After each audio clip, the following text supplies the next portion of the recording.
un petit compte. Bonjour à toutes, bonjour à tous. Bienvenue dans cette nouvelle masterclass Up Together. Est-ce que vous nous entendez bien? Auriez-vous la gentillesse de me mettre un petit pouce dans le chat? Ouais, merci Aurélie, merci Anne, bonjour Guillaume, bonjour à toutes. Je suis ravi de vous accueillir pour cette dernière masterclass de l'année 2022 autour du sujet comprendre son cerveau pour manager en toute sérénité et prévenir le stress. Alors, pour cette masterclass, nous sommes très heureux d'accueillir Anne-Laure Nouvion, que je vais introduire dans quelques instants. Bonjour Anne-Laure. Bonjour Grégoire, bonjour à tous. Alors, pour ce sujet, pour finir notre cycle de masterclass 2022, pourquoi est-ce qu'on l'a choisi? Eh ben, parce qu'un manager qui va bien, c'est une équipe qui va bien. Et qu'aujourd'hui, ce sont 43%, donc je le répète, 43% des managers qui se disent en détresse psychologique. Donc quasiment un manager sur deux. On va voir si vous en faites partie. Cette étude, elle sort pas de mon chapeau, c'est OpinionWay qui l'a faite cet été, qui l'a publiée en juillet. Alors effectivement, transformation du monde du travail, incertitude, question d'alignement personnel entre nos souhaits, nos besoins, gestion du stress de nos équipes, bref. La santé mentale, c'est un élément clé aujourd'hui dans les politiques RH et pour les managers.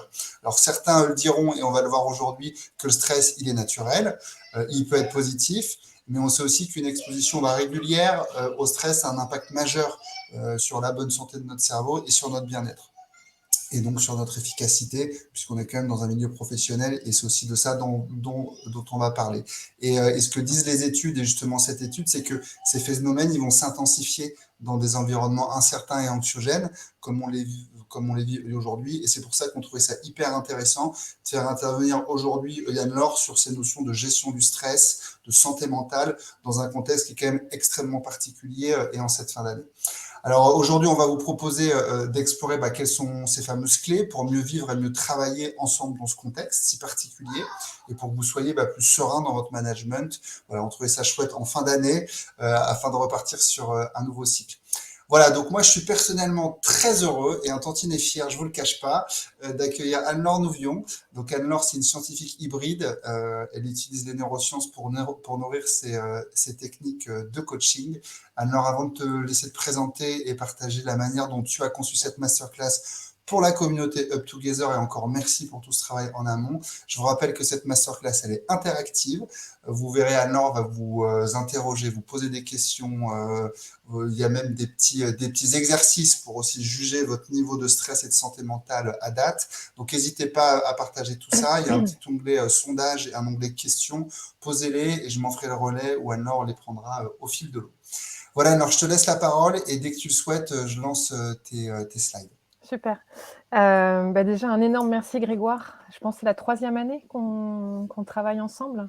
Tout à fait. Ouais. C'est un bonheur pour moi. Grégoire fait partie de mes fidèles et Up Together également. Donc, je suis ravie d'intervenir pour vous. Alors, comme l'a dit Grégoire, vous allez voir, c'est une classe une masterclass que je souhaite vraiment interactive. Le but, c'est que vous puissiez poser vos questions et profiter de cette heure et demie. Hein, c'est ça, on a 1h30, Grégoire, environ. Tout à fait. Ouais, que vous pouvez vraiment profiter de 7h30 pour poser vos questions. Et comme l'a dit Grégoire aussi, je vais vous proposer un petit outil de niveau de stressabilité pour évaluer où vous en êtes dans vos sphères de vie. Et c'est un outil que vous allez aussi pouvoir utiliser dans votre cadre professionnel. Alors, je veux bien que tu projettes la diapo. Alors, le titre, tu vois, Grégoire, c'est le seul truc qu'on n'a pas ajusté. Le premier titre auquel on avait pensé, c'était ça. C'était plus manager dans l'incertitude. Mais l'idée, en fait, c'est que vous puissiez avoir des clés scientifiques pour manager en toute sérénité, hein, et prévenir le stress. J'ai fait un accent sur l'incertitude, particulièrement parce que ça ne va pas vous étonner, mais depuis 2-3 ans, on vit avec un niveau d'incertitude qui a augmenté. Comment je fais pour changer? Ah, voilà. Alors, très rapidement, qui je suis? J'aime bien me présenter avec ces 2 mentors. Je vous invite à écrire dans le chat ceux qui les reconnaissent. Qui sont-ils? Êtes-vous en mesure de les repérer? Généralement, il y en a un, ouais, voilà, Freud, on le repère assez rapidement. Donc, c'est celui tout le monde va repérer Freud. Freud à droite, tout à fait. Et alors à gauche, yes, Asna. Alors là, c'est assez rare qu'on le repère, c'est en effet Darwin. Donc voilà mes deux grands mentors. Et mon plus grand fantasme intellectuel, ça aurait été de faire un souper avec Darwin et Freud. Avec Darwin, bah, vous voyez, je fais un mix des deux, avec Darwin et Freud. Je me présente de cette façon-là parce que, en fait, j'ai vraiment le côté d'abord darwinien. Ça, c'est Anne. Donc, je m'appelle Anne-Laure et je présente aussi mon identité professionnelle avec ce prénom composé. Anne, c'est d'abord la scientifique. C'est elle qui a débuté sa carrière.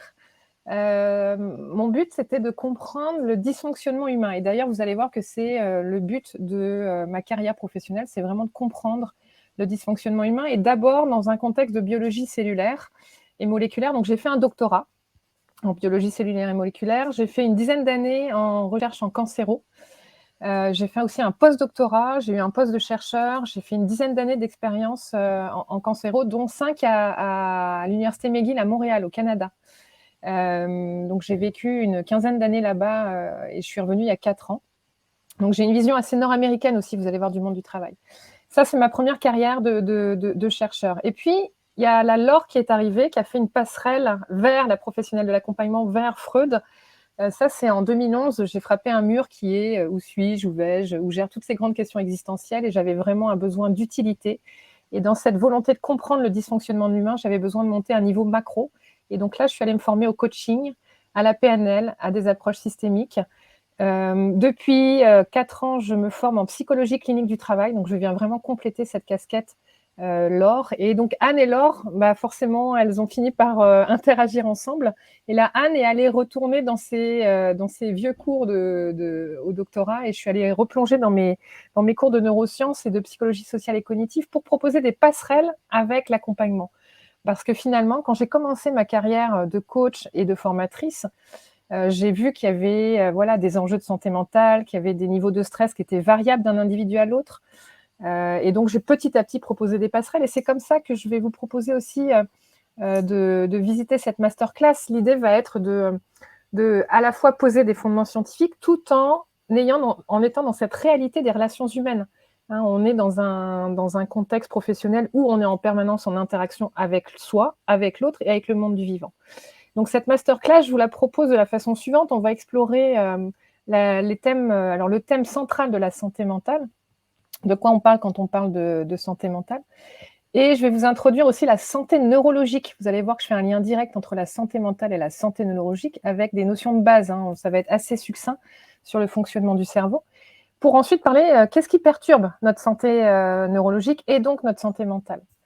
Et vous allez voir dans ces facteurs perturbateurs, le point commun, c'est qu'ils activent le stress. Hein, et donc, ça va être un petit temps où on va explorer la neurobiologie du stress pour ensuite vous apporter des antidotes. Ça vous va comme petit programme ? En même temps, je n'attends pas votre réponse. Hein. Je continue. Merci Aurélie de me seconder dans ce thème. Alors, premier thème que je souhaite vous proposer, c'est de quoi on parle quand on parle de santé mentale. La santé mentale telle qu'elle est définie par... Oups, excusez-moi. J'ai du mal à gérer... Comment je peux faire pour enlever ? Je vais juste m'habituer. Voilà, c'est bon. Telle qu'elle est définie par l'Organisation mondiale de la santé, elle est définie de la façon suivante. La santé mentale, c'est un état de complet bien-être, à la fois physique, mental et social. Et c'est un état qui ne consiste pas seulement en une absence de maladie ou d'infirmité. Alors là où je trouve intéressant de s'arrêter, c'est sur ces 3 niveaux, physique, mental et social. On voit tout de suite qu'il y a quelque chose qui est d'ordre holistique. Hein. C'est un état de complet bien-être au niveau du corps, au niveau de sa cognition et au niveau relationnel. La question qu'on peut se poser, c'est où est-ce qu'on met nos affects et nos émotions ? Et puis pour certains, un jour, il y a un manager qui m'a dit moi, tu sais, la spiritualité, pour moi, elle est importante. Où est-ce qu'on la met alors ? On pourrait la mettre dans la partie bien-être mental, ce côté émotionnel et spirituel. Toujours est-il qu'il est aussi à prendre en compte. Avant Ça d'aller peut être plus loin, intéressant, peut-être un ordre oui, voilà. qu'on publie le Ouais, sondage. Ah bah super. On vous ouais. a préparé un petit sondage justement pour un peu prendre la température de la communauté. Donc vous êtes une petite centaine. Donc je vous invite à aller dans l'onglet sondage. Ce sondage, il est confidentiel, donc vous pouvez répondre en toute transparence. Et on vous demande, vous, au vu de cette définition-là, est-ce que vous pensez être en bonne santé mentale? Donc il y a plutôt Donc on vous oui. laisse répondre. Et alors, pour que tu vois les résultats Oui. du sondage, il faut que tu votes toi aussi. Ok. Plutôt oui, plutôt non. Hop. Ah, j'ai mis soumettre le vote. J'ai peut-être pas. Si, c'est bon? Ouais, ok. Ça continue de compléter, c'est ça? 62 votes, Oui. 64? Ouais, super. Alors, majoritairement plutôt oui. Il y a une bonne partie qui monte aussi sur cela varie d'une semaine à l'autre. Et une minorité qui a plutôt non. Alors, ça va être intéressant que ça soit plutôt oui ou ça varie d'une semaine à l'autre ou plutôt non, que vous observiez les facteurs que je vais vous inviter là à explorer qui viennent poser des variables finalement sur cette santé mentale. Et c'est là où en fait je vous propose aussi de mettre en lien la santé mentale avec la santé de notre cerveau. Vous allez voir que je fais un lien direct. Donc santé mentale, vous avez vu qu'il y a cet état de complet bien-être corporel, émotionnel, cognitif et relationnel. Je la mets directement en lien avec la santé de notre cerveau. Et la santé de notre cerveau, il y a 2 grandes phases qui vont venir influencer cette santé neurologique. La phase 0-25 ans, qui est la phase de construction. Alors là, j'ai une mauvaise nouvelle pour les parents, c'est que l'adolescence se termine aujourd'hui d'un point de vue neurologique à 25 ans. Le cerveau de vos enfants sera totalement mature à 25 ans. Donc c'est vraiment cette fenêtre 0-25 ans qui va aussi venir affecter la santé neurologique et donc la santé mentale du futur adulte que l'enfant est. Ceci étant dit, cette phase 0-25 ans qui est majeure parce qu'elle influence la santé neurologique, donc c'est-à-dire un bon cerveau, un cerveau sain, et donc qui va venir influencer la santé mentale. Ceci étant dit, rien n'est figé. On a toute une fenêtre à l'âge adulte, et heureusement, où on peut venir l'appréhender. On va pouvoir venir ajuster, on va pouvoir venir faire ce qu'on appelle un réapprentissage émotionnel si la fenêtre 0-25 ans a été fragilisée et a perturbé notre santé mentale. Oui, Sébastien, moi aussi, hein, je pense que en fait, on continue de se construire hein, tout au long de l'âge adulte. Hein. Alors, qu'est-ce qui vient influencer ces facteurs quels sont les facteurs perturbateurs? Alors, je les ai regroupés, c'est une proposition. Hein, il y a tous les événements de vie. On va parler des divorces, on va parler des maladies, on va parler des deuils, mais aussi des mariages, des rencontres amoureuses. L'épanouissement personnel, hein, on voit que là, il y a une subjectivité dans votre rapport à la santé mentale. L'environnement va venir affecter cette santé mentale et donc cette santé neurologique, hein, familiale, amicale et bien évidemment, et ce qui va vous concerner le plus aujourd'hui, professionnelle. Ce qu'on appelle les difficultés existentielles et les ressources psychologiques, c'est-à-dire qu'en fonction, là encore, de notre 0-25 ans, on va avoir des ressources et des enjeux existentiels qui vont être différents d'un individu à l'autre. Si je parle de santé neurologique, j'ai envie de vous poser des bases justement. De quoi on parle quand on parle de cerveau? Alors, regardez notre cerveau.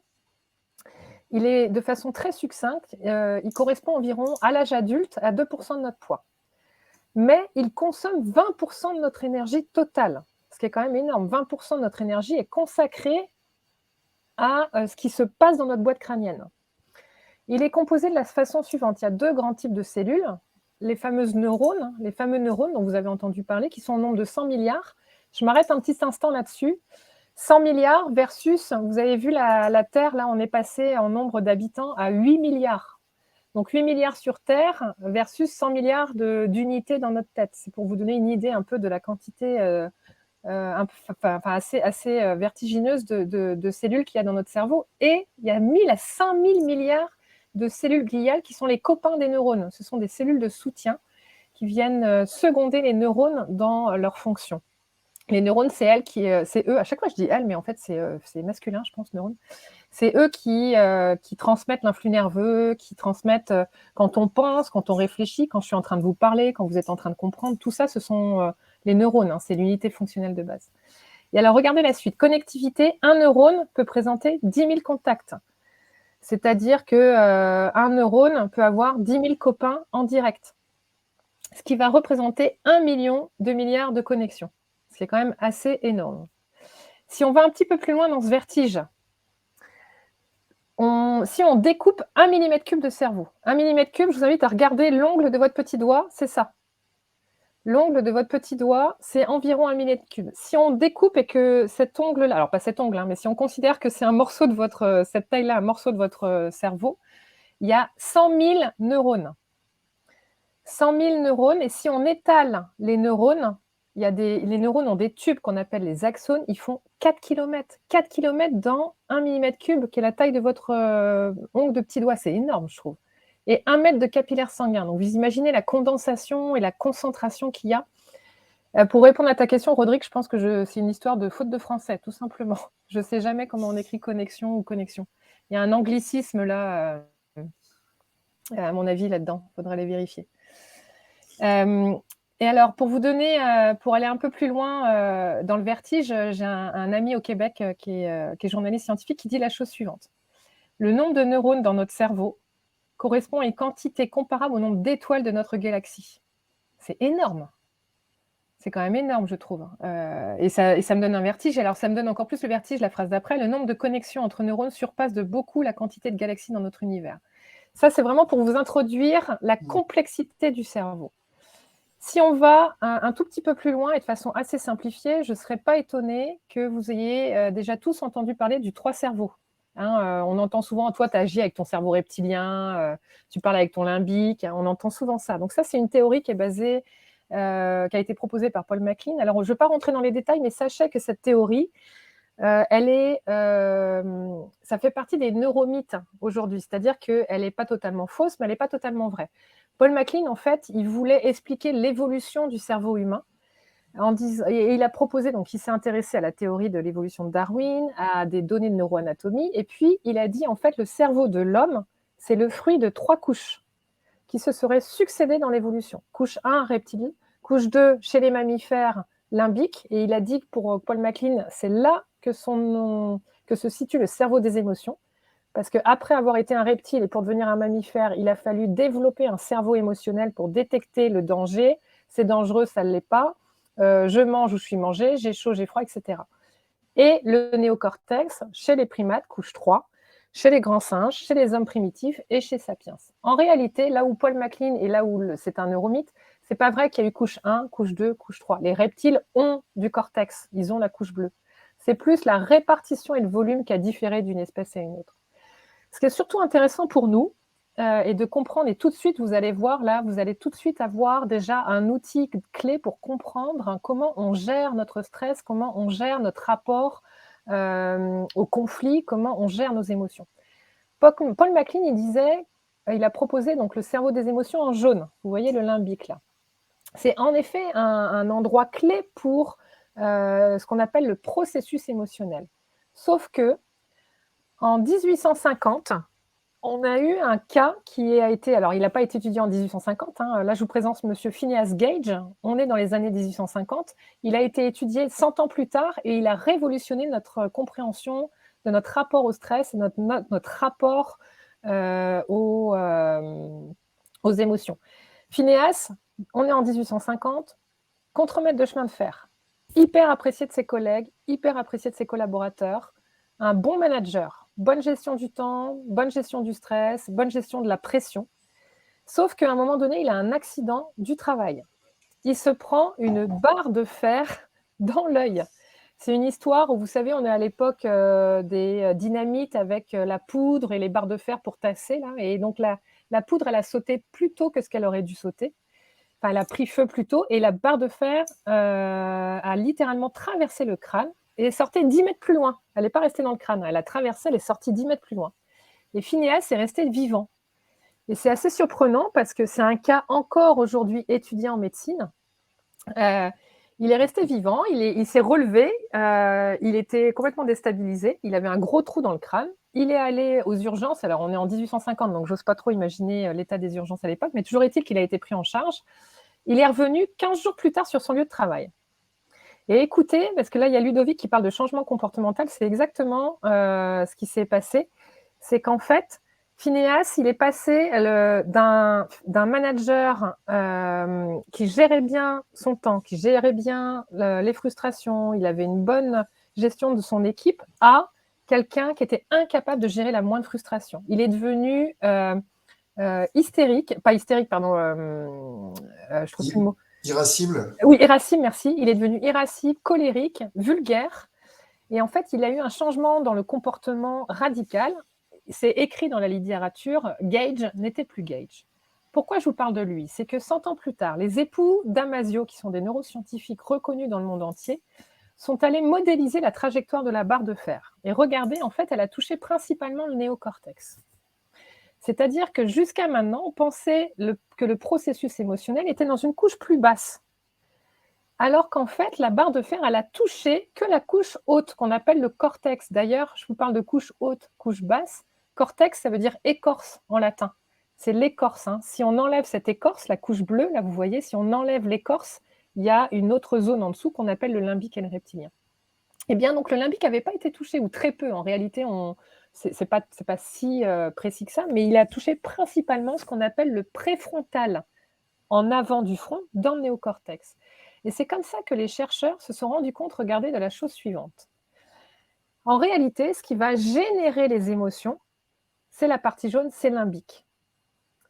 Les émotions vont déclencher, notamment la colère et la peur, va déclencher du stress qui va être pris en charge par le reptilien. Donc, je n'ai pas mis, mais vous pourriez mettre une flèche au niveau processus du stress, c'est au niveau du reptilien.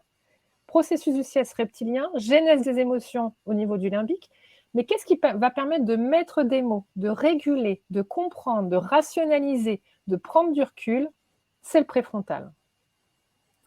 Vous voyez, c'est vraiment cette idée. Alors, je vous invite à me regarder. Je ne sais pas si vous me voyez, si vous voyez ma main. C'est bien ta main. Vous voyez ma main? OK. Ça a été résumé par un autre chercheur qui s'appelle Daniel Siegel, qui a résumé avec le modèle de la main de la façon suivante. Imaginez que ça, c'est le reptilien. Donc, aujourd'hui, dans notre cerveau, c'est l'arrière de la tête. Et c'est toute la fonction instinctive et autonome de l'humain. Le bébé, pour ceux qui ont des enfants, vos nourrissons, on a fait un test de marche dès les premières minutes, à la sortie, à la naissance, à la sortie du ventre de sa maman. Là, il y avait vraiment un test de marche qui est assez surprenant parce qu'ils ont ce réflexe qui est contenu dans le reptilien. C'est aussi tout ce qui est digestion, respiration, tout ça. Donc, on fait une métaphore de la main, on imagine que cette conscience instinctive, c'est ça. Mon pouce, c'est la partie jaune. C'est de là d'où partent les émotions. Votre cerveau, et le mien aussi, je vous rassure, va scanner l'environnement pour aller générer des émotions. Et ces émotions vont être envoyées, et regardez ces 4 doigts, d'un point de vue métaphorique, c'est le préfrontal. Ce qui se passe, c'est quand je vis une émotion, je suis comme ça. C'est la partie limbique qui génère. Le préfrontal va être capable de dire à la centrale des émotions, calme-toi le pompon. C'est une expression québécoise que j'ai gardée, mais que j'adore, parce que c'est vraiment ça, cette idée de le préfrontal va envoyer des infos au limbique pour lui dire calme-toi, prends du recul. Par exemple, je reviens d'une soirée un peu arrosée, mon mari m'a dit qu'il était couché, mon ado est censé être couché, je rentre dans la maison, il fait noir, et là je vois une ombre passer dans le salon. Fouf! Mon cerveau, il fait ça. Genèse de peur, l'émotion de peur, réaction du reptilien de stress, je fige, ou alors je prends le vase à côté comme outil, donc je me prépare en position de combat, quel que soit mon mode de réaction par rapport au stress. Donc je réagis de cette façon-là. Et là, il y a mon ado qui allume la lumière et qui fait « Coucou maman !» Donc là, il y a mon préfrontal qui dit « Oh, mais quel abruti d'ado !» Et hop, je régule. Je mets des mots, je mets du sens. Vous voyez, c'est vraiment cette communication entre ces deux parties qui va être importante par la suite. Autre exemple, vous recevez un mail, alors ça va tous vous concerner, un mail ou un SMS qui vous met en colère. Hop, vous réagissez comme ça, colère. Si vous répondez tout de suite, vous répondez c'est une réponse émotionnelle. Si vous prenez une marche, vous allez prendre un café, vous passez un appel, là, vous autorisez le préfrontal d'envoyer des infos pour dire au limbique de se calmer. Et donc là, vous allez faire une réponse, vous revenez et vous répondez seulement après. Et là, vous allez faire une réponse qui est avec un plus juste discernement. Vous voyez cette idée? On est déjà au cœur de l'intelligence émotionnelle. Une façon, moi, que je vous propose de résumer, c'est avec mon modèle. C'est un modèle qui est vraiment simple à comprendre et qui va proposer tout de suite aussi, alors on va pas forcément faire une masterclass sur le changement, mais vous allez voir que je vais tout de suite vous proposer des clés à la fois de compréhension. Qu'est-ce qui fait que ça résiste quand on veut changer un projet, quand on implante un changement, et quels sont les leviers. Et ça va être aussi le cas par rapport à la gestion du stress. Ce modèle, en fait, il dit la chose suivante. On est à bord d'un vaisseau qui est piloté par non pas un, mais deux pilotes. Il y a deux gouvernances. Il y a le pilote protecteur. Lui, c'est métaphoriquement le limbique et reptilien. Son but, lui, son utilité, je vais tout de suite vous le mettre, je pense, hop, ouais, voilà, c'est d'assurer votre sécurité. C'est la préservation de soi. Lui, il scanne l'environnement, toutes les potentielles menaces, et il envoie des infos. C'est ça son but. Donc, il envoie comment des infos? C'est des infos émotionnelles. C'est ça son mode d'action. Lui, c'est d'envoyer des infos émotionnelles sur ce qui se passe dans notre environnement. Que ça soit de la colère, de la peur, et il va y avoir des réactions de stress. Le pilote exécutif, lui, il s'en fout complètement. Lui, de la sécurité, lui, il veut comprendre pourquoi. Ça me sert à quoi? Je m'en vais où? C'est quoi la cohérence? Le fameux pourquoi. On est des êtres de sens. Et c'est là où on va se distinguer beaucoup aussi des animaux, c'est qu'on a un pilote exécutif qui est plus évolué par rapport aux animaux. Alors que les animaux, ils ont un pilote protecteur qui est très actif, mais le nôtre aussi, on reste des animaux, on est des animaux. La différence, c'est qu'on a un pilote exécutif qui est plus développé, qui nous permet d'aller porter du sens, d'aller créer de la cohérence. Et là, tout de suite, vous voyez les deux grands freins dans les organisations, c'est le sens. Et donc, quand je dis frein, on s'entend que c'est une pièce avec deux côtés, frein et levier, sens et sécurité. C'est vraiment cette idée. Alors, pour répondre à Dan, cette notion de circuit lent, c'est un peu différent. Alors, non, c'est pas du tout un mythe, c'est totalement vrai.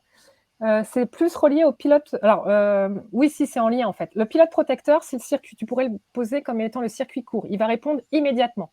Lui, il n'a pas le temps de passer par la réflexion. Je fais face à un danger, je réagis immédiatement. Le circuit long, tu vas faire appel à ton pilote exécutif pour donner du sens. Exactement comme l'histoire de cette maman qui, d'abord circuit court, réaction de préservation de soi. Je fige, puis je prends une arme pour me protéger. Ensuite, pilote exécutif, il va chercher une autre info. Donc, pourquoi on l'appelle long? Parce que ça prend plus de temps. Il va chercher une info, mettre du sens pour aller rassurer. C'est exactement ça, Dan. Oui, tout à fait. Ça va là, cette première base. Donc, on est à la fois des êtres de sens et des êtres de préservation de soi. On a ces deux pilotes qui vont réagir. Et alors, l'enjeu, il est là. C'est que finalement, à l'âge adulte, tout l'enjeu va être de faire communiquer nos deux pilotes. Et cette communication, elle dépend de notre 0,25 ans. Quand je vous dis tout l'enjeu est de faire communiquer, c'est que, reprenons cette métaphore, on est à bord d'un vaisseau qui a deux pilotes, deux gouvernances. Pour aller dans une direction, qu'est-ce qu'il faut? Que nos deux pilotes, ils s'entendent, que nos deux pilotes, ils se coordonnent, que nos deux pilotes, ils répondent à leurs deux besoins, sécurité, préservation de soi d'un côté, sens et cohérence. Et c'est là où il y a un enjeu dans les entreprises, c'est que très souvent, il y a un des deux pilotes, que ça soit au niveau individuel ou au collectif, qui va s'exprimer. L'enjeu, c'est qu'au niveau collectif, vous avez plusieurs pilotes et qu'en fonction de votre 0,25 ans, vous allez avoir des besoins de sens qui vont être plus ou moins importants et des besoins de sécurité et de préservation de soi qui vont être plus ou moins importants. Aurélie, aucune idée. Moi, je me vois bouger, donc je ne sais pas. C'est chez vous, Aurélie. Ouais. Ce 0,25 ans, il est vraiment majeur parce que si je reprends, par exemple, je vous invite à me regarder à nouveau. Si je reprends le modèle de la main, mon pilote protecteur, c'est celui-là. Le pilote protecteur, c'est vraiment limbique et reptilien, c'est lui qui assure ma sécurité. Pilote exécutif, il met du sens, il comprend, il prend du recul, il rationalise. Ce qu'il faut savoir, c'est que jusqu'à l'âge de 7 ans, on est comme ça. Vos enfants, jusqu'à l'âge de 7 ans, sont avant tout guidés par leur pilote protecteur. C'est-à-dire que l'exécutif, il est en train de se développer, mais la communication entre les deux est totalement immature. Nos enfants ne sont pas capables de mettre des mots sur ce qui leur arrive. Ce sont des brutes d'émotions. C'est pour ça qu'on voit les tout petits, ils alternent entre de la joie, puis la seconde d'après, ça va exploser de colère, puis la seconde d'après, ça va être de la tristesse, parce qu'ils sont comme ça. C'est à nous, parents, de leur servir de pilote exécutif et de leur, premièrement, accueillir le pilote protecteur. Par exemple, je vous donne un exemple personnel, personnel, dans un contexte de vie personnelle. Mon enfant, il est sur la plage en train de jouer. Il a perdu son ballon. Le ballon s'est fait emporter par la mer. Et là, c'est un drame. Mais dans son monde à lui, il est comme ça. C'est un vrai drame parce que c'était son ami. Les enfants projettent beaucoup sur le matériel ou sur les animaux. D'ailleurs, les humains, les adultes aussi. C'est juste que les enfants, ils n'ont pas justement cette capacité à dire non, bon, c'est pas grave, ce n'est qu'un ballon. Si moi, parent, j'arrive en disant c'est bon, c'est pas grave, je vais t'en racheter un, avant de reconnaître le pilote protecteur, et c'est-à-dire l'émotion, t'es triste, je comprends, c'est triste, t'as perdu ton ballon, pour ensuite lui servir de pilote exécutif et lui dire mais tu sais, c'est pas grave, maman, elle va aller en racheter un autre, on va créer ce qu'on appelle des carences. Et c'est là, alors j'ai une autre mauvaise nouvelle, je vous avais dit une mauvaise nouvelle, l'adolescence termine à 25 ans. L'autre mauvaise nouvelle, c'est qu'on vit tous des carences. On vit tous des traumas, on vit tous des événements qui vont venir affecter la communication entre les deux pilotes. Et je vais tout de suite aussi déculpabiliser les parents. En tant que parents, on fait ce qu'on peut au moment où on le fait. Donc, on va créer des carences chez nos enfants et c'est OK. Parce que la bonne nouvelle, c'est qu'à l'âge adulte, rien n'est figé et qu'on peut réapprendre à faire communiquer nos deux pilotes.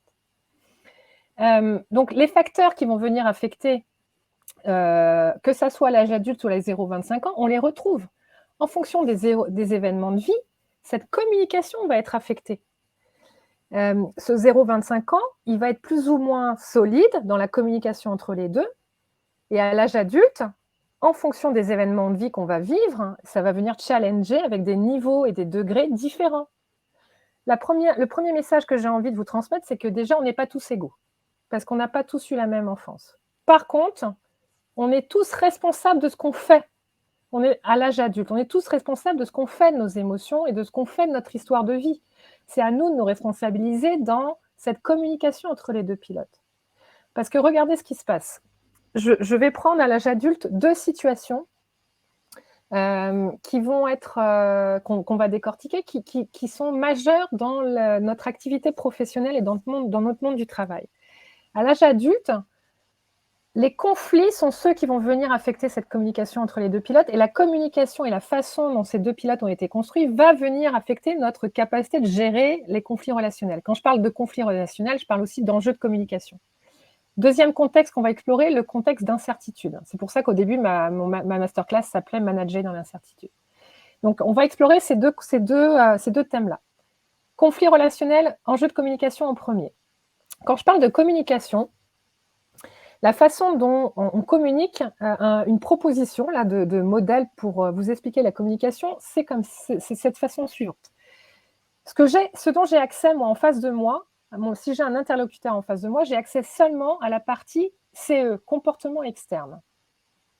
Si je vois les comportements, j'entends, je perçois, mais tout le reste, ce qu'il y a à l'intérieur de la psyché et du cerveau de mon interlocuteur, j'y ai pas accès. À l'intérieur, c'est quoi?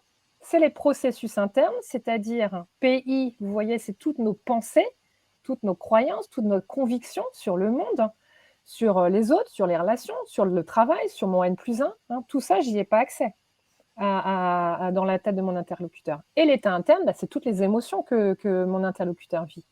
Quand je vous dis interlocuteur, c'est également vrai pour soi, c'est-à-dire qu'on a des croyances, des convictions qui vont venir influencer des états internes, c'est-à-dire des émotions, qui vont venir s'exprimer par des comportements externes, qui vont venir influencer notre processus interne, etc. C'est une boucle. Or, si on met 2 personnes en face, Mathieu et Kevin, il y a Mathieu qui croise Kevin, qui lui dit « bonjour ». Kevin répond « salut ». Mathieu lui dit « t'as envoyé le mail à Aurélie ?» parce que Mathieu, il est stressé en ce moment parce que Aurélie lui a redemandé de lancer un de ses collaborateurs. Kevin, là, il ne comprend pas trop la question, il fait processus interne, il y a Mathieu qui dit « mais c'est fou comme Kevin, il n'est pas capable de donner une réponse immédiate, ça me rend dingue, il est tellement lent ». Kevin qui répond « mais pourquoi il me demande ça? Il est toujours en train de s'occuper de ce qu'il ne regarde pas ». Et là, c'est parti. Là, c'est parti. Chacun est dans son processus interne. Chacun est dans ce qu'on appelle son modèle du monde.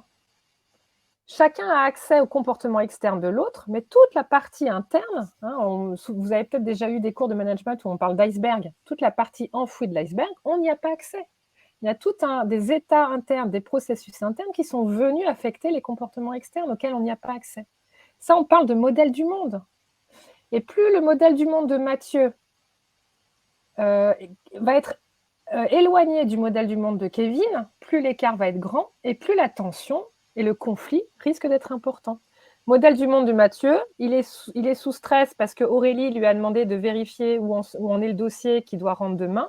Modèle du monde du Kevin, il ne supporte pas le contrôle parce qu'il a grandi dans un environnement où tout le monde l'a contrôlé et que ça le rend dingue et que là, il a l'impression, l'interprétation, la perception que Mathieu le contrôle. Donc l'écart va augmenter parce que chacun sont dans leur modèle du monde. Et donc, l'idée, c'est, vous voyez, plus le modèle du monde s'écarte, plus il y a une mise en tension, plus ça va activer quoi? Et c'est là où on va activer les fameux mécanismes de stress.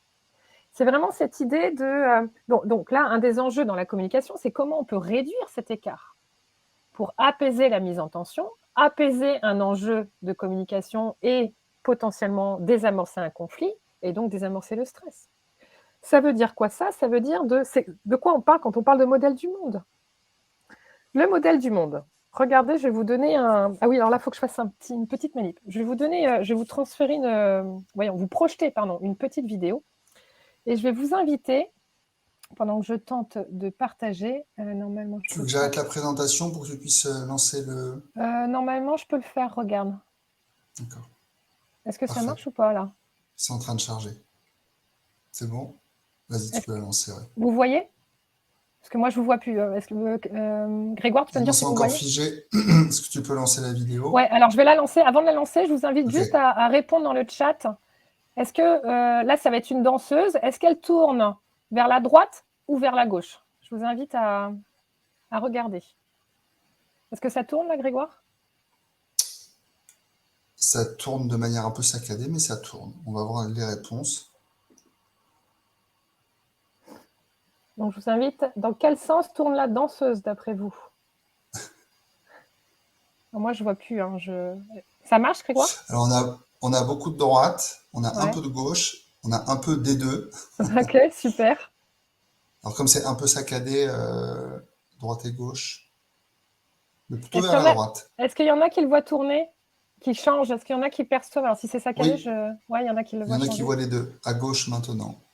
À gauche maintenant, ok, donc ça change pour certains. Ça dépend. Ouais. Ça dépend, ok, super. Alors, vous voyez là, chacun est en train là, de m'amener son modèle du monde. Je vais arrêter le partage. Hop.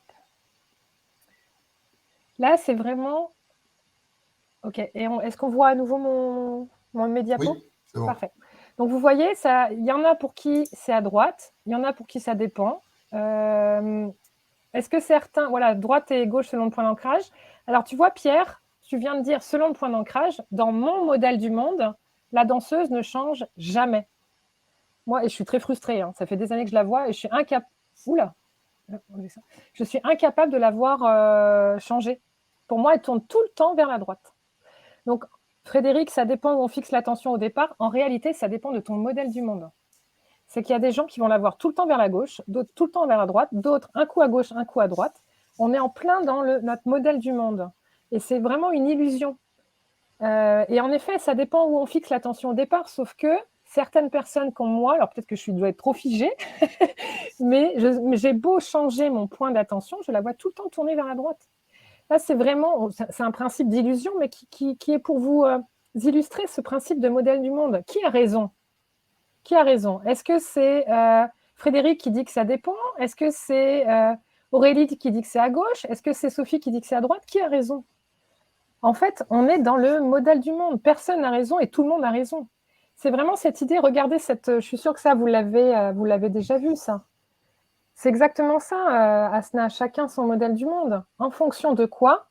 En fonction du point de vue. En fonction de quoi on parle quand on parle de point de vue, c'est mon processus interne. C'est mon état interne. Mais ça n'appartient qu'à moi, tout ça. Là, on est vraiment dans des prises de position qui vont dépendre de ce en quoi je crois et de mon point de là où je regarde le monde. Regardez aussi celle-là. Celle-là, elle est hyper intéressante. En haut, là, on pourrait dire, mais dis donc, qu'est-ce qu'il est vulgaire pour un futur roi. Hein, je pense que ça va être notre futur roi, j'imagine, à un moment donné. Alors qu'en fait, quand on regarde une autre prise de vue, il est en train de montrer son alliance. Je pense que c'est le moment où il s'est marié, je crois. Donc vous voyez, en fonction de notre modèle du monde et de la façon dont on va percevoir les choses, on va apporter des réflexions, on va interagir différemment. D'où l'importance, et là vous avez sans doute eu des cours pour certains de modèles du monde, de cours de communication, d'où l'importance d'aller explorer le modèle du monde de mon interlocuteur, notamment à travers un questionnement. Tu me parles de quoi quand tu me parles, par exemple, si je reprends là mon petit scénario où Mathieu demande à Kevin, tu as envoyé le mail à Aurélie. Kevin pourrait dire, ok, mais en quoi c'est important pour toi de le savoir? Plutôt que tout de suite réagir en disant, mais merde, il est encore en train de me contrôler et ça me saoule. Hein, c'est aller vérifier, c'est quoi le modèle du monde de Mathieu? Et Mathieu, même chose, c'est quoi le modèle du monde du Kevin? Et là, on réduit l'écart et là, on baisse la tension. Ça va, ça, pour cette première partie? Pour partage, Anne-Laure, tous les managers de la communauté Up Together dans les ateliers travaillent le questionnement ouvert, justement, et cette notion de vision du monde et de croyance limitante. Voilà, Génial. Alors, après, ça dépend de leur degré de maturité dans leur parcours, mais c'est des notions et des compétences qu'on aborde. c'est génial parce que donc ça doit faire du sens ce que je vous amène. Retenez que plus les modèles du monde sont écartés, et je vais répondre à Sébastien, et plus l'écart monte, plus la mise en tension est importante, plus la mise en tension est importante, plus le conflit est important et les mécanismes de stress activés. Alors, en effet, Sébastien, quand j'ai en face de moi un modèle du monde qui est à l'opposé de ce en quoi je crois ou qui ne me convient pas, là, vous allez voir qu'après, je propose des antidotes dans aussi, qu'est-ce qui m'appartient dans la situation? Hein, ça, c'est une question clé, c'est qu'est-ce qui m'appartient dans la situation? C'est-à-dire, est-ce que ce qui m'appartient, c'est de vouloir absolument convaincre que l'autre, il a tort, qu'il est con et que c'est moi qui ai raison? Vous voyez? Et donc là, c'est comment aussi je peux développer ma flexibilité pour accepter aussi la différence, accepter que l'autre, il a une autre vision que moi. Ça va, ça? Alors ça, c'était une petite pause sur les conflits, parce que l'idée, c'est que quand je suis en train de vous expliquer là, accepter la différence, accepter que l'autre ait un modèle du monde différent, je suis en train de faire communiquer mes deux pilotes. Pourquoi? Parce que quand je vais m'arrêter sur ce que dit Sébastien, qui est hyper intéressant, parce que ça, c'est une réalité. Si le modèle du monde de l'autre ne me convient pas, qu'est-ce qui va se passer dans mes deux pilotes? Pilote protecteur, ça va créer un enjeu de sécurité. Pourquoi? Parce que quand j'ai en face de moi quelque chose qui ne me convient pas, mon cerveau, d'un point de vue inconscient et archaïque, peut considérer ça comme un danger. Tout ce qui est différent peut être dangereux. Pourquoi? Parce que si je reprends mon histoire, alors je vais faire une petite pause sur les données que je vais vous... Là, je suis en train de me baser sur ce qu'on appelle la psychologie évolutionniste. La psychologie évolutionniste, c'est basé sur expliquer les comportements actuels, basé sur la théorie de l'évolution de Darwin. Bien sûr qu'on est plus complexe que ce que je vais vous dire là. On est plus complexe dans le sens où on a un appareil à penser, on a une capacité de prendre du recul, on a une capacité de mettre des mots. Et en même temps, et ce n'est pas un ou, c'est un et en même temps, on est aussi le fruit d'une histoire, alors, à moins qu'on soit créationniste, hein, mais d'une histoire d'évolution. Et on a évolué. Notre cerveau, il est le fruit il y a 100 000 ans. C'est le même cerveau, en fait, que nos hommes primitifs qui y a 100 000 ans. Versus les sociétés, où en 150 ans ou 200 ans, il y a eu la révolution agricole d'abord, révolution industrielle, et là, on est en pleine révolution numérique. Mais en 150 ans, notre cerveau, il n'a pas eu le temps d'évoluer au même titre que la société a évolué. La société, elle a évolué beaucoup plus vite que notre cerveau. Donc, ce que je vous dis, c'est encore vrai. On est encore sous l'influence d'une préservation de soi. Préservation de soi, c'est l'autre. S'il est différent, il est dangereux parce qu'il peut non seulement venir perturber mon confort, perturber ma zone de sécurité dans laquelle j'ai à manger, j'ai chaud et je me reproduis, mais en plus de ça, si je vais d'un point de vue plus appareil psychique, si l'autre est en train de m'amener quelque chose de différent et potentiellement que je dois me remettre en question. Me remettre en question, le pilote protecteur, il dit attention, danger. Pourquoi? Parce que me remettre en question, c'est prendre du temps. Et prendre du temps, j'en ai pas. Et si je dois vraiment en prendre, c'est potentiellement, je baisse ma capacité attentionnelle sur tout ce qui peut être dangereux autour de moi. Donc, vous voyez, c'est pour ça que les autres, finalement, le modèle du monde peut être perçu comme un danger. Par chance, on a un pilote exécutif qui, lui, va mettre du sens et de la cohérence. Et c'est là où on va pouvoir développer une flexibilité et aller, alors tu parles de lâcher prise, là c'est un mot hyper galvaudé, Sébastien, et en même temps, on est au cœur de ça. Sur quoi je peux lâcher? Quelle est la prise que je peux lâcher pour permettre de donner du sens et de rassurer mon pilote protecteur pour mieux communiquer?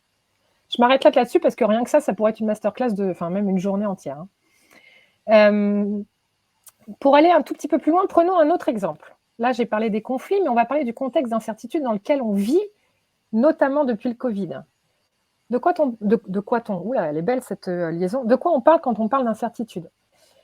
L'incertitude, elle est définie, je pense que c'est Larousse, ça, hein, c'est une définition du Larousse, par le caractère de ce qui n'est pas stable, de ce qui a tendance à changer. On s'entend qu'en fait, on est en permanence dans le quotidien, là. L'incertitude, en fait, elle est en permanence présente. Or, regardez comment elle affecte notre cerveau. Notre cerveau, je vais tout de suite voir ça. Notre cerveau, regardez à gauche, il a en permanence besoin de prévoir. Il est dans des prédictions. J'en reviens à cette histoire d'homme primitif. Mon cerveau, qui est le fruit de toute une évolution, mais qui n'a pas évolué depuis 100 000 ans, il a besoin de prévoir parce que ça le rassure. Donc, on va faire des scénarios. Scénarios sur ce que je dois faire, sur ce que je dois être, sur ce que je dois dire. Dans le monde du travail, c'est beaucoup dans ce que je dois faire. C'est-à-dire, en plus de ça, j'ai une prescription des tâches. Et donc, aujourd'hui, j'ai tout ça à faire. J'ai mes 10 mails à répondre, j'ai tel dossier à rendre, j'ai la réunion avec le CODIR, etc. Sauf qu'il y a la réalité qui se présente. C'est ce qu'on appelle le réel. Le réel, c'est justement l'imprévu. C'est tout ce que je n'avais pas maîtrisé, tout ce que je n'avais pas prévu. C'est l'ordinateur qui tombe en panne. C'est mon petit dernier qui est malade et la garderie, la crèche qui m'appelle alors que je rentre en réu. C'est tout ça. Là, il y a un conflit qui vient de m'être amené entre mes deux collaborateurs, mais je n'ai pas le temps là, de le gérer. C'est ça le réel. C'est tout ce que je n'avais pas prévu. Or, plus il y a un écart, à nouveau, c'est cette histoire d'écart entre ce que j'ai prévu de faire, ce que mon cerveau toutes les prédictions que mon cerveau a fait et l'imprévu, plus j'ai une mise en tension et plus ça augmente le mécanisme de stress. Donc, vous voyez que notre rapport à l'incertitude, il est compliqué parce qu'en fait, on va être en permanence en train d'ajuster tout ce que l'incertitude nous amène. Ça va, ça? C'est clair pour tout le monde? Donc, finalement, c'est vraiment cette idée de... Là, vous voyez, le point commun entre les deux situations que je vous ai amenées, que ce soit le conflit ou ce contexte d'incertitude, c'est les mécanismes de stress. Pardon. C'est que dans les deux cas, on va activer les mécanismes de stress à un niveau plus ou moins intense. Alors, c'est pour ça que là, je vais prendre un petit temps, excusez-moi, je vais prendre un petit temps pour parler de la neurobiologie du stress, puisque finalement, c'est là-dessus aussi qu'on va pouvoir agir. Oui, il y avait juste une petite diapo, je pense, ou pas une diapo, c'est quoi là qu'on voulait faire, Grégoire? Ah oui. C'était une petite question qu'on souhaitait Ouais, vous poser pour savoir, avec vos mots, qu'est-ce que vous, en une phrase, pour vous, c'est quoi le stress? C'est quoi être stressé? En une courte phrase. En une courte phrase, c'est quoi le stress pour vous? Et après, je vous propose Exactement. ma définition du stress. Alors, le stress, c'est ne pas gérer la situation. Pour Pierre, une situation inconfortable, une tension corporelle, une émotion de non-maîtrise. C'est chouette. Un processus d'adaptation, ne pas savoir quoi faire, une gêne ressentie, un déséquilibre perception contrainte versus... Elle est pas mal, j'aime bien celle-là, je vais remonter. Contrainte versus perception des ressources, ouais. Perte de contrôle. Alors, vous êtes beaucoup à m'amener les conséquences du stress. C'est hyper intéressant ce que vous m'amenez. Vous êtes beaucoup à m'amener les conséquences qui sont perdre ses moyens, perdre le contrôle, arrêter de penser, la panique. Tout ça, ce sont des conséquences. Surréagir, le blocage. Ouais. La peur de mourir. Tout ça sont les conséquences du stress. Et alors, vous êtes quelques-uns à avoir la définition biologique du stress. Donc, j'enchaîne tout de suite. La définition, c'est la suivante. Le stress, en réalité, c'est une adaptation à l'environnement. C'est un mécanisme de protection. Ça peut paraître bizarre de mettre ce mot-là, mais le stress nous est utile. En effet, alors, c'est une alerte. C'est une alerte pour nous protéger et nous préparer. C'est une stratégie. Le stress est sain. Le stress est bon. Ce qui est mauvais, c'est le stress chronique, le stress répété. Mais le stress est utile. Le stress va nous permettre, par exemple, de passer un examen. Pourquoi? Parce que temporairement, le stress va augmenter la capacité de notre cerveau de retenir des informations. C'est pour ça que quand on passe, je pense surtout aux bacheliers là, ou à ceux qui vont passer des partiels, dans notre entourage, là, nos jeunes qui sont là-dedans, ils vont bachoter, et en fait, et donc ça va être un coup de stress, temporairement, leur cerveau va, et je dis bien temporairement, va augmenter sa capacité de retenir des infos, puis une fois que tout est sorti, après on ne retient plus rien. Même nous, on l'a vécu ça, hein. On va retenir temporairement sous l'effet du stress. Le stress va aussi nous permettre de passer en mode survie, Guillaume, tout à fait. Hein, ça va nous permettre de nous protéger face à un danger. Regardez comment ça se passe. 3 grandes composantes. Le stresseur, en tant que tel, qui va mobiliser des ressources, ça c'est la phase de réaction. Et puis on a une phase de récupération. Là, c'est un stress aigu, ponctuel. Le stresseur, c'est quoi? Le stresseur, vous avez des stresseurs externes et des stresseurs internes. Je vous invite dans le chat à me donner des exemples de stresseurs externes. Donnez-moi des exemples de stresseurs externes. Qu'est-ce que vous auriez comme exemple? Le bruit, ouais, le bruit, c'est une situation soudaine. Mon chef. Mais oui, le N+1 peut être le mail d'un collègue, les collègues, le temps, un accident. Tout ça sont des stresseurs externes, en effet. Je vous invite maintenant à me donner des exemples, un appel tardif, ouais, ou un mail qui a été classé, Grégoire, dans un mauvais dossier. Des stresseurs internes. Je vous invite maintenant à me donner des stresseurs internes. Qu'est-ce que vous auriez comme idée de stresseur interne? Envie de faire pipi, Amine? Oui, pourquoi pas? Je ne suis pas sûre que ce soit un stresseur interne, peut-être.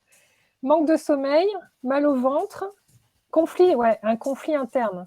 La peur, les peurs, toutes les peurs qu'on va avoir. Ne pas se sentir capable, manque de confiance en soi. Tout ça, ouais. Le sens des détails, Corentin, oui, ça peut être un stresseur si pour toi, tu te mets une pression. En fait, c'est toute la pression qu'on va se mettre à soi-même. Le sentiment d'être jugé, tout ça sont des stresseurs internes. Ouais, vous êtes vraiment à la bonne place, c'est super. Les stresseurs internes, regardez, en fait, dans cette étape 1, ils ont été modélisés, en fait, on les range dans 4 catégories. C'est Sonia Lupien, qui est une collègue du Québec, qui, elle a modélisé, son data, c'est vraiment le stress. Elle a modélisé le stress de la façon suivante. Elle propose donc 4 grandes catégories. Tous les stresseurs sur lesquels on va avoir une perte de contrôle. Contrôle faible, mais c'est une perception, hein, où on a un faible niveau de contrôle. Tous les stresseurs qui vont se ranger dans la catégorie un événement imprévu qui arrive. Les stresseurs qui vont être nouveaux, c'est-à-dire toute la confrontation à ce qu'on ne connaît pas, à ce qu'on n'a jamais vécu. Et enfin, et non le moindre, les stresseurs qui vont nous remettre en question. Ça, je vous en ai parlé un petit peu avant. Hein, la remise en question ou potentiellement quelque chose qui risque de me mettre en échec. Ça va. Alors, Sonia l'a catégorisé comme égo menacé. En fait, c'est vraiment cette idée de si j'ai quelque chose qui potentiellement va me mettre en échec, ça peut aller jusqu'à remettre en cause mon identité. C'est ça l'égo menacé. Remettre en cause qui je suis. Et donc, je préfère ne pas y aller. Je vais vous donner un court exemple parce que je le trouve très important, cette catégorie-là, dans notre rapport notamment notre ambition professionnelle. Récemment, je coach une consultante qui veut se lancer en coaching. Elle fait principalement de la consultation RH et elle veut aller chercher une casquette de coach. Et en fait, ça fait 3 ans qu'elle s'est formée et elle veut vraiment, ça a du sens. Donc, son pilote exécutif est alimenté par le sens. Ça fait du sens de se lancer parce qu'elle veut participer à un monde meilleur, elle veut accompagner les dirigeants à être mieux dans leur peau, etc. Mais elle n'y va pas. Pourquoi ? Parce que, et donc c'est en décortiquant avec elle, son pilote protecteur dit attention danger. Attention danger, c'est que si tu y vas et que tu réalises que finalement tu te casses la figure, ou que tu n'es pas fait pour ça, ou que ça ne marche pas, ou que tu es nul, ou que ça a pas, ou que tu n'as pas le retour attendu, c'est une mise en échec. Or, qui dit mise en échec dit remettre en cause ta transition de carrière, remettre en cause les années d'investissement que tu as fait, remettre en cause le sens que ton pilote exécutif y voit. C'est trop fort pour le pilote protecteur pour y aller, donc j'y vais pas. Il y a une protection. Vous voyez, c'est vraiment, il est très fort ce stresseur. Alors, donc l'idée, parce que peut-être que certains d'entre vous se questionnent, bah, qu'est-ce qu'on en fait? On va aller apporter des stratégies de sécurité. Je vais vous en parler après. Une fois que ces stresseurs ont été, donc ça c'est l'étape 1, ont été détectés par notre pilote protecteur, il y a une phase de réaction.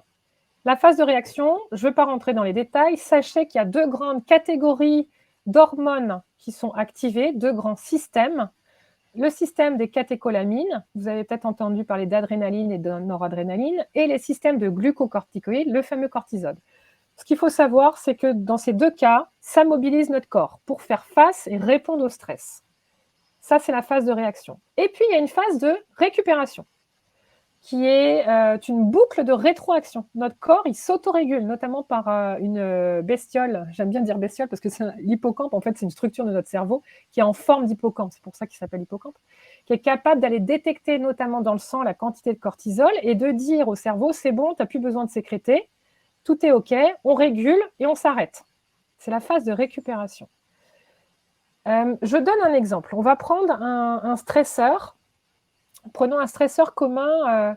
Quel stresseur on pourrait choisir commun en ce moment moi, ce que je vois, là, d'ailleurs, on en a discuté, c'est une des questions de Grégoire par la suite. Là, un des stresseurs que j'observe, qui est majeur auprès des dirigeants que j'accompagne, c'est les enjeux d'approvisionnement. C'est un stresseur majeur. Peut-être moins, ça dépend des boîtes dans lesquelles on travaille, mais dans toutes les boîtes de production, c'est vraiment un stresseur majeur. On manque de matériel. On imagine ce stresseur-là. Ça vous parle ou pas du tout, là, ce stresseur? Je ne sais pas, Grégoire, est-ce que je suis à la bonne place pour ton oui, alors il y a des managers en industrie, il y a des managers sur des fonctions plus corpo, donc ça dépend. Après, le stresseur, je pense que ça peut être effectivement ce fameux mail ou cette réaction d'un collègue qui nous convient pas. Ouais. Bon, pour des industriels, prenons aussi, voilà, imaginez. Oui, c'est un exemple, Aurélie, d'accord. Donc, on va prendre cet exemple-là. Voilà, il y a une réaction qui va être. Donc, il y a une réaction qui va être proposée, par exemple. Prenons Kevin, numéro 1. Kevin, il réagit d'une certaine façon et il récupère face à ce manque d'approvisionnement. Roger, même stresseur, dans une autre boîte, sauf que lui, il a un temps de réaction qui est beaucoup plus court et une phase de récupération qui est beaucoup plus rapide. Martine, même stresseur, elle met autant de temps que Roger à réagir. Pardon, elle ne met pas autant de temps, elle mobilise autant de ressources, donc moins que Kevin. Par contre, elle met autant de temps que Kevin à récupérer. Et enfin, Sébastien, il mobilise autant de ressources que Kevin, mais il met beaucoup plus de temps. Là, j'ai donné 4 exemples. On s'entend qu'on pourrait donner un 5e, un 6e, etc. Là, ce message, qu'est-ce qui fait que, d'après vous, pareil dans le chat, qu'est-ce qui fait qu'on a 4 réactions pour le même stresseur? Qu'est-ce qui vous vient à l'idée comme argument pour expliquer 4 courbes différentes? Vision du monde, ouais, totalement. Ben oui, on en revient au modèle du monde. Les expériences de vie, notre histoire perso. Et en effet, c'est qu'on n'a pas les mêmes pilotes, c'est exactement ça. En fonction des traumas, Virginie, que tu amènes, pardon, je tutoie, je m'excuse, je tutoie assez facilement. En fonction de nos croyances, comme Sylvain amène, de nos réalités, on ne va pas réagir de la même façon. On est des variabilités individuelles. Et on en revient à cette histoire.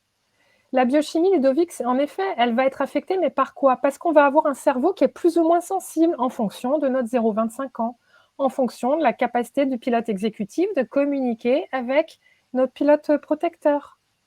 Il y a vraiment, vous regardez en haut, là, le 0,25 ans, ça va venir vraiment affecter notre capacité de gérer. On a un cerveau plus ou moins sensible face au stress. On est responsable à l'âge adulte, de prendre soin de notre cerveau alors on l'a tous, hein, des variabilités, et on a tous, je vous l'ai dit, eu des carences et des facteurs. C'est à l'âge adulte qu'on va être capable d'aller faire communiquer, hein, en travaillant sur soi, en lisant des bouquins, en apprenant de ses expériences, en faisant se coacher, en participant, comme vous le faites, à des boîtes comme Up Together.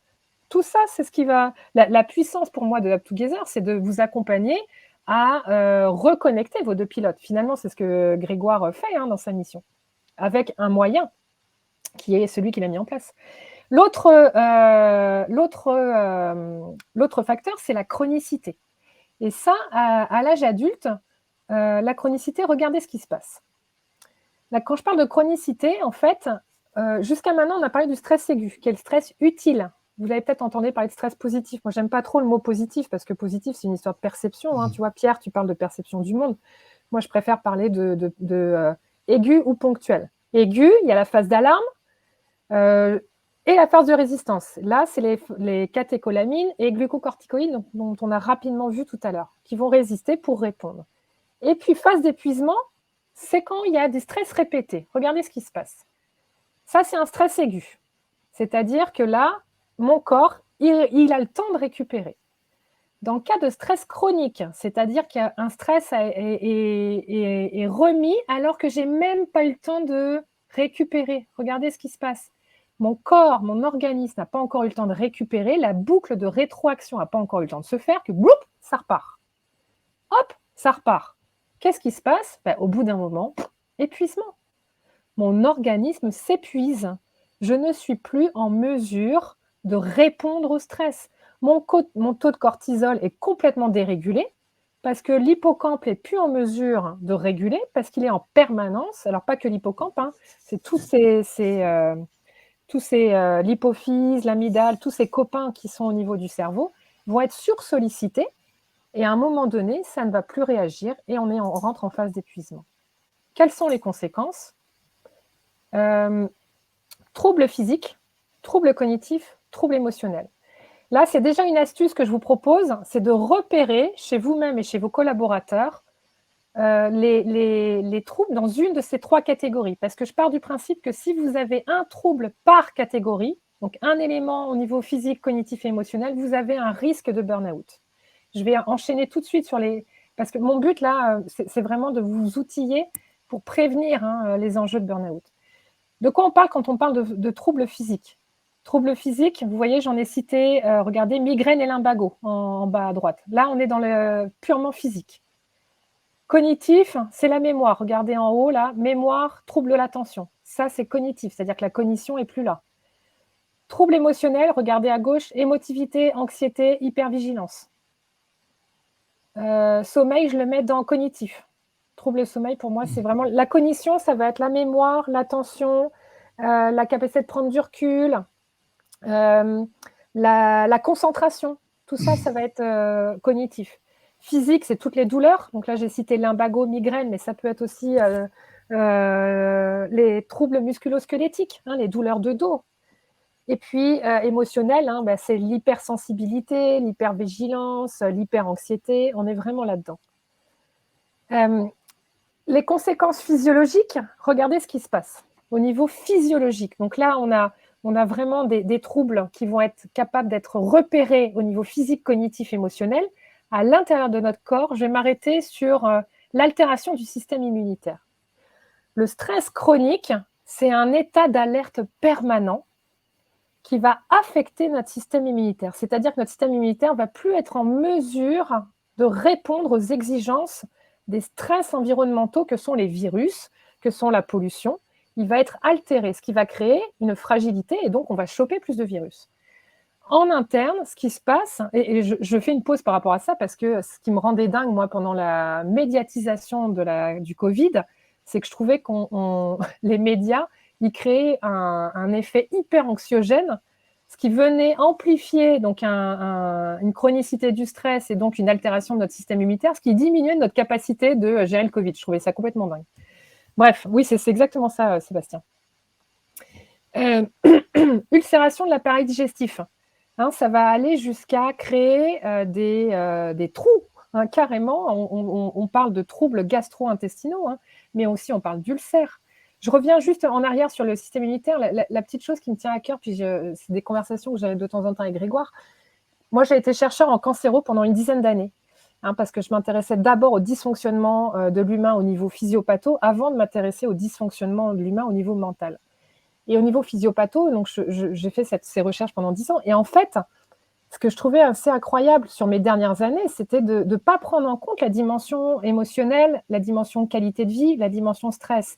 Parce que, en effet, Sébastien, c'est que comme le stress qui est déclenché par une qualité de vie qui peuvent être diminuées, par des événements de vie qui vont générer de la tristesse, de la colère, ça va venir altérer notre système immunitaire. Or, notre système immunitaire, il participe au quotidien à réguler les cellules cancéreuses. Il faut savoir qu'au quotidien, on a des cellules cancéreuses qui s'installent, mais on a un super système de défense pour qu'elles s'auto-suicident. C'est une double injonction pour qu'elles s'autorégulent et qu'elles se suicident. Il y a des suicides cellulaires qui sont secondés par le système immunitaire. Si notre système immunitaire est altéré, ça fragilise ce système d'autorégulation et donc ça crée l'apparition de cancer. Vous voyez, c'est un lien indirect, mais qui est très présent. Anne-Laure, oui. je me permets de faire le timekeeper. Il nous reste 20 très grosses minutes. T'as raison, je sais qu'une grosse attente aussi des managers, on leur a parlé des antidotes, tu as commencé à en parler. C'est vrai que pour qu'on ait ce temps-là pour partager sur aussi des pistes d'action. Ça marche. Bon, je vous laisserai prendre contact des autres troubles physiologiques. Hein. De toute façon, c'est des choses, je suis sûre, qui vont pas vous étonner. Hein. Vous aurez accès à la diapo.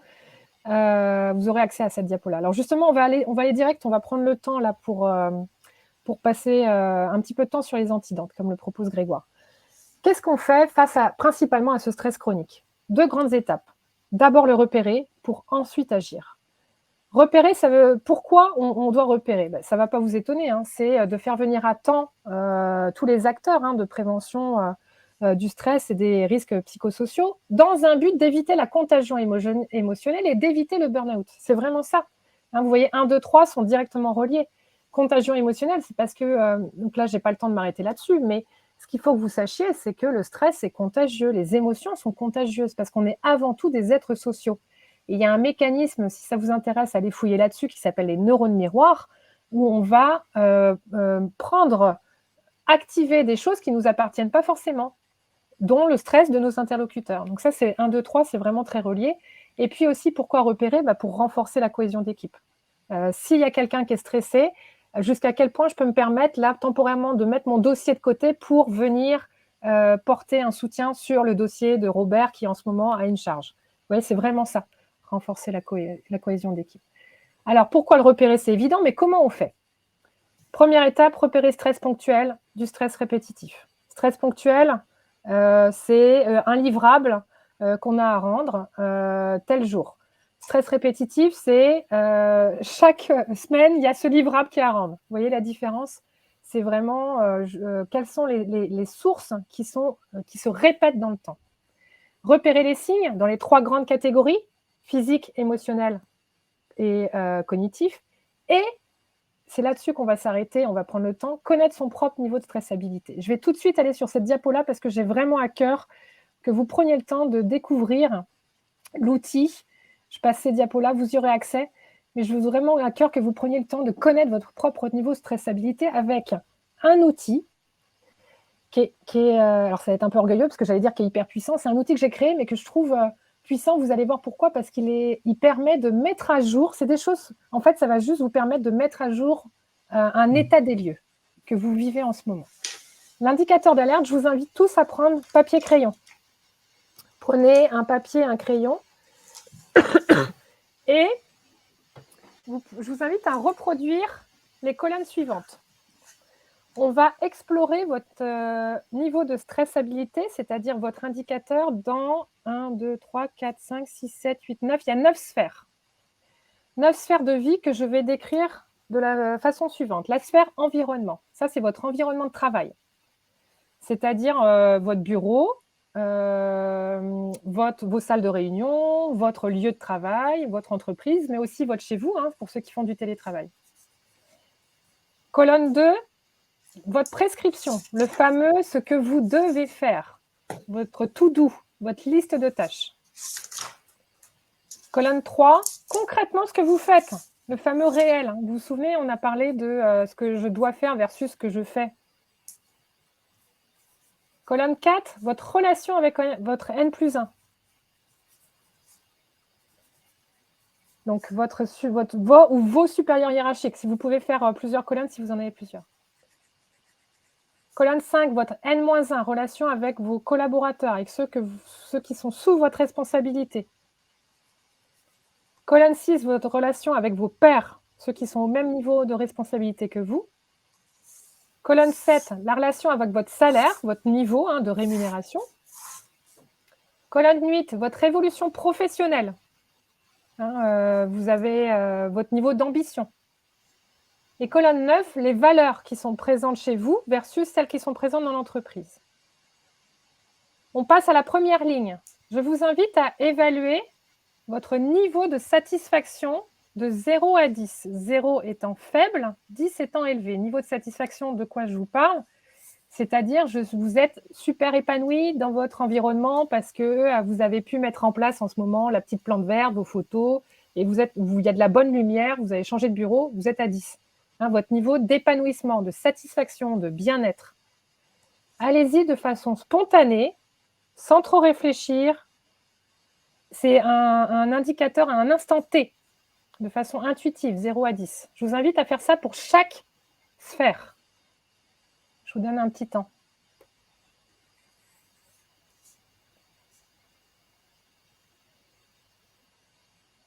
Donc, on est d'abord à la ligne satisfaction.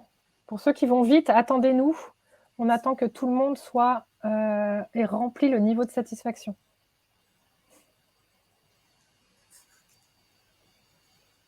Et je vous invite à mettre un petit OK quand c'est fait pour cette première ligne dans le chat.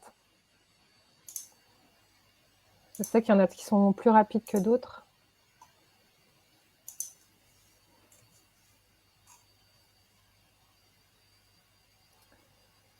Super. Alors, on va maintenant passer à la ligne stress. Pareil, vous allez évaluer toutes les sphères. Quel est votre niveau de stress? Alors, soyez prudents parce que, regardez, c'est le même... le 0, c'est faible, 10, c'est élevé, mais le raisonnement est inverse. C'est-à-dire, quel est votre niveau de stress? C'est-à-dire que je suis hyper stressée en ce moment dans mon environnement parce que c'est les travaux à côté de chez moi et que j'en peux plus. Je suis à 10. Rodrigue, je t'invite à la rajouter, la colonne. Vous pouvez rajouter des colonnes qui sont importantes pour vous. Donc, si la colonne créativité personnelle est importante pour toi, je t'invite à la rajouter. C'est un bon point que tu m'amènes d'ailleurs. Je pourrais l'optimiser. Colonne, ouais, consacrer un espace pour soi, quoi. Donc, niveau de stress par colonne.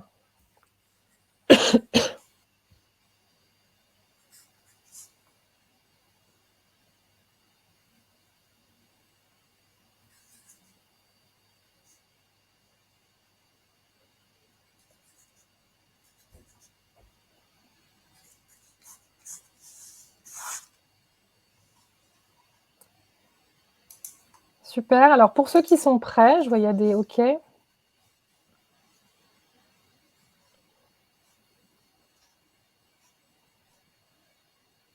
Je vous invite maintenant à mesurer votre indicateur.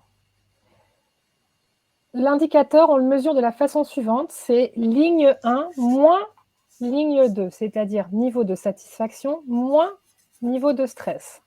Vous allez avoir des zéros, vous allez avoir du négatif, vous allez avoir du positif.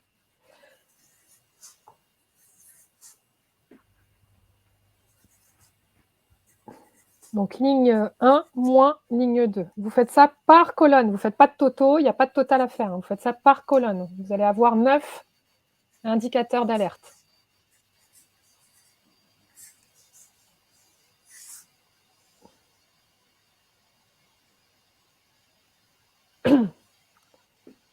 Et je vous invite à mettre un petit OK quand c'est fait.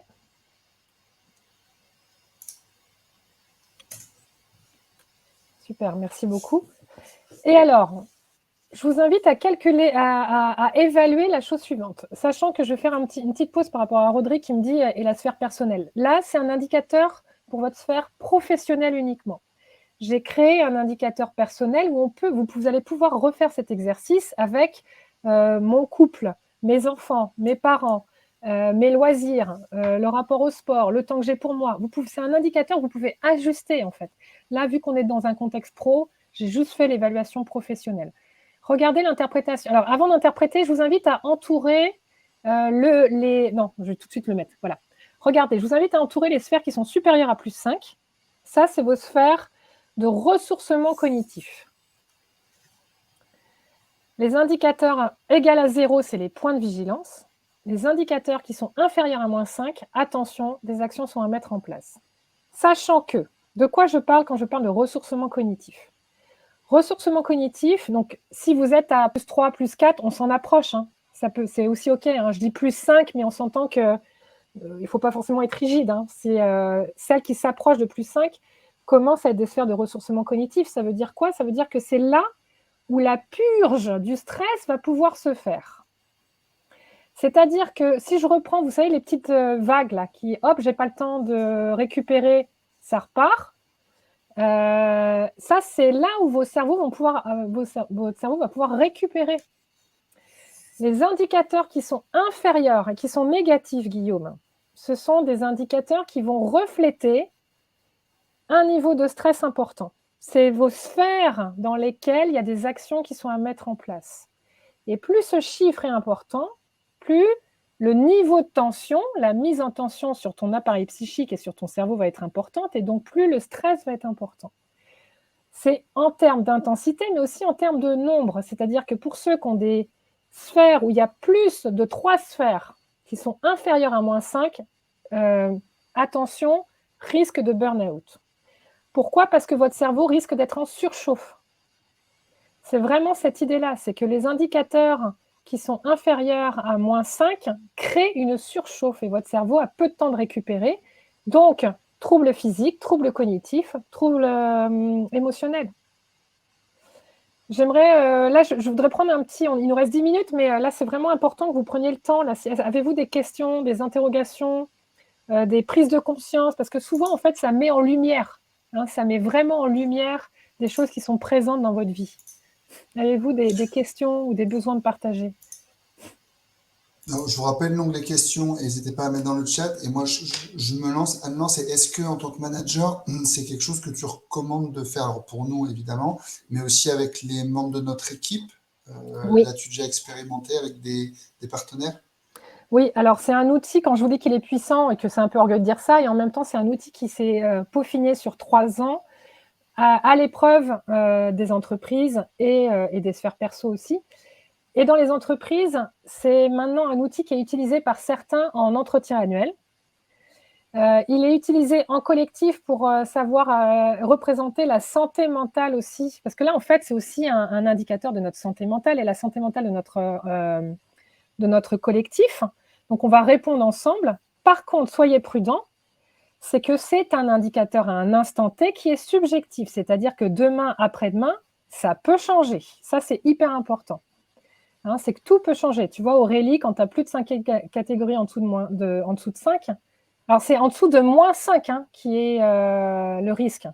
C'est en négatif, c'est pas en dessous de plus 5. Il y a des positifs, des négatifs. Hein.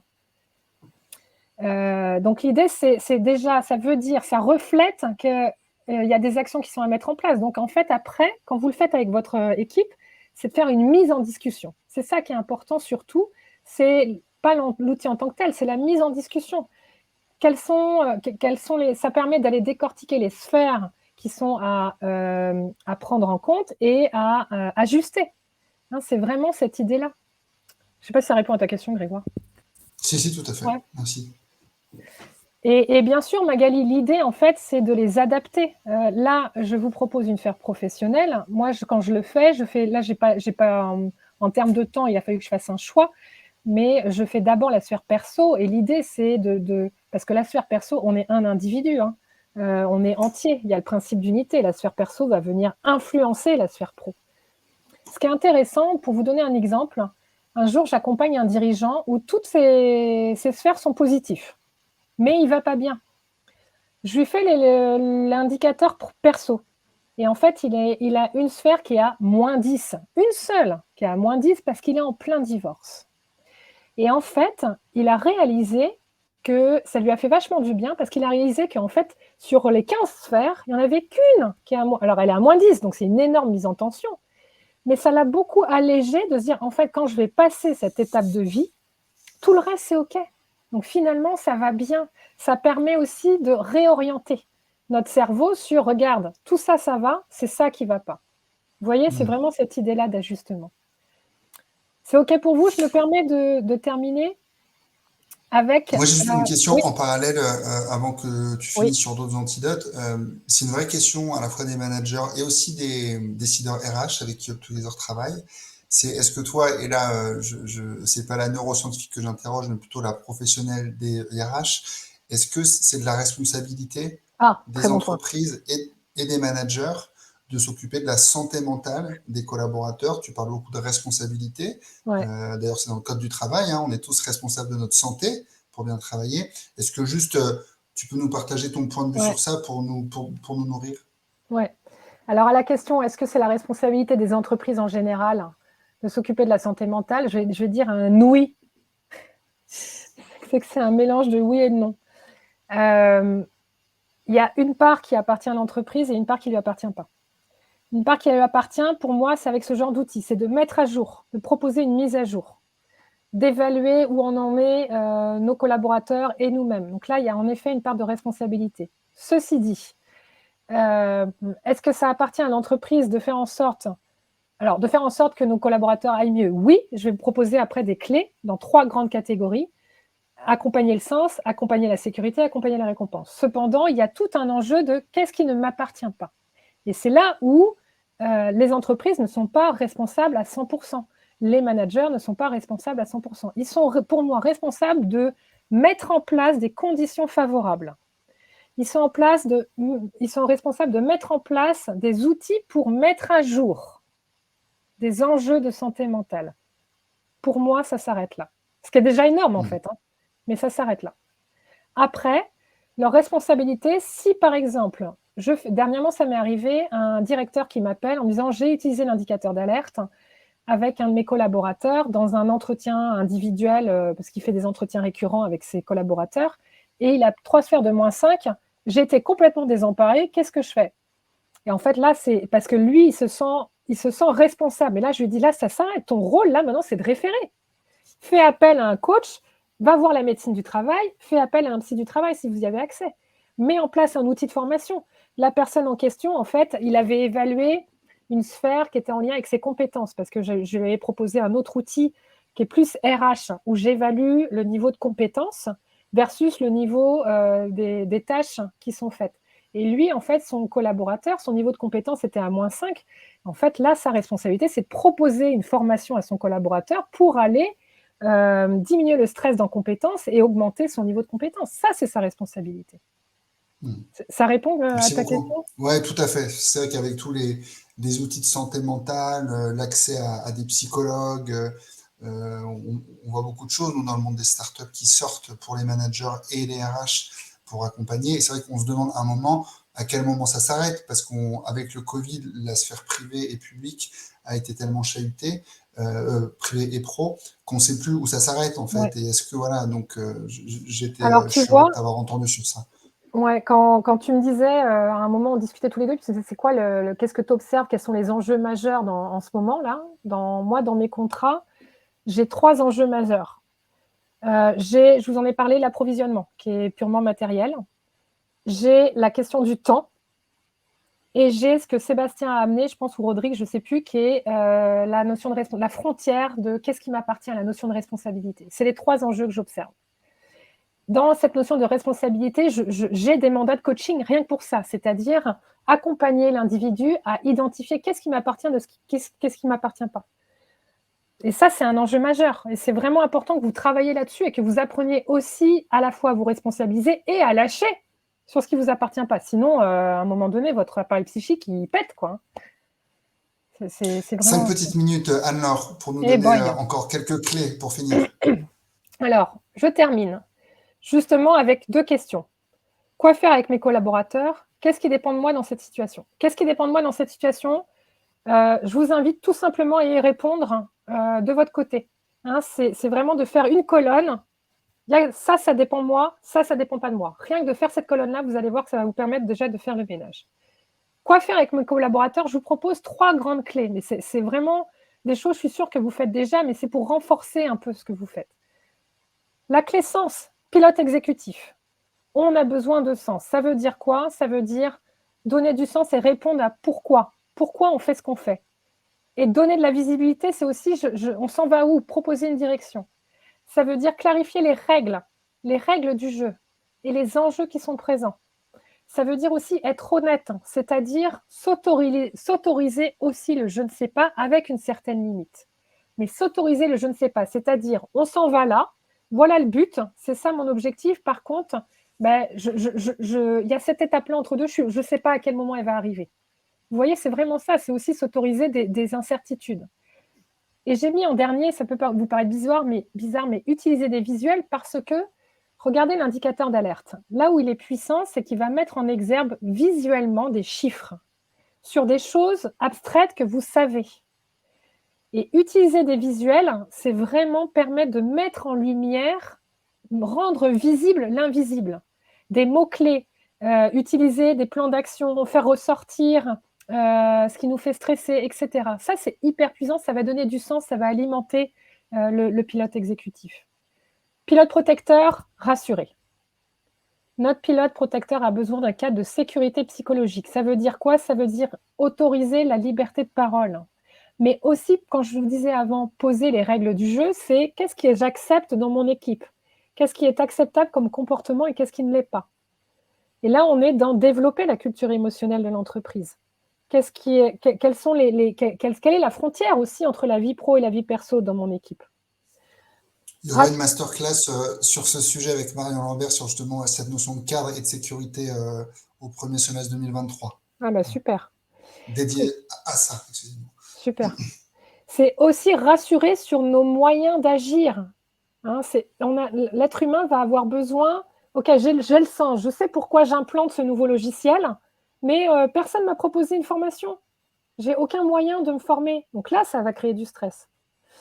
Informer sur les modalités de transformation, c'est aussi agir et quelles vont être les différentes étapes. Vérifier la cohérence. Ça, c'est l'exemple que je vous donnais tout à l'heure. J'ai mis un de mes collaborateurs sur tel projet, mais il n'a pas les compétences. Ou alors, à l'inverse, donc il risque, et regardez le dernier point, il risque de se suradapter. Ou alors, à l'inverse, il va se faire chier parce qu'il a plus de compétences que ce qu'on lui demande de faire. Ça, c'est le troisième point, c'est la récompense. C'est être attentif à l'ennui. Valoriser les échecs, c'est aussi important, de ne pas aller rigidifier c'est le fameux droit à l'erreur, de l'autoriser, ce droit à l'erreur, et d'aller récompenser les apprentissages. C'est super, ok, tu as fait une erreur, qu'est-ce que tu as appris et comment on s'en ressort derrière? Qu'est-ce qu'on met en place? La reconnaissance. Mais la reconnaissance de quoi? Notre cerveau va avoir besoin de reconnaître notre travail bien fait. En quoi je suis utile dans cette société, dans cette boîte? C'est quoi ma place? Ça, c'est hyper important, le travail bien fait. Ce n'est pas qu'une reconnaissance salariale, ce n'est pas qu'une reconnaissance des compétences ou des valeurs, c'est aussi une reconnaissance du faire. Identifier les gains, qu'est-ce qu'on a tous à gagner dans ce projet? Et puis, maintenir un environnement sain, quoi. Alors, c'est sur ces trois clés que je souhaitais terminer, sachant que ces 3 clés à elles seules, on pourrait en discuter très longuement, aller les décortiquer, aller vérifier comment ça se passe aussi dans votre réalité. Magali, la reconnaissance de l'être, elle est fondamentale. Donc, qui je suis. Sauf que je trouve que alors c'est peut-être moi une dérive de du développement, d'observation du développement personnel, c'est qu'on en oublie qu'on est aussi des êtres de fer. La notion d'utilité, je suis utile dans cette société, il y a le je suis, donc je te reconnais en tant qu'être vivant, en tant que valeur ajoutée, personnel et individuel, mais aussi à travers ce que tu fais. Le travail, c'est aussi notre identité se construit à travers un travail et à travers le faire. Donc les deux sont interreliés pour moi, pour répondre à ta question.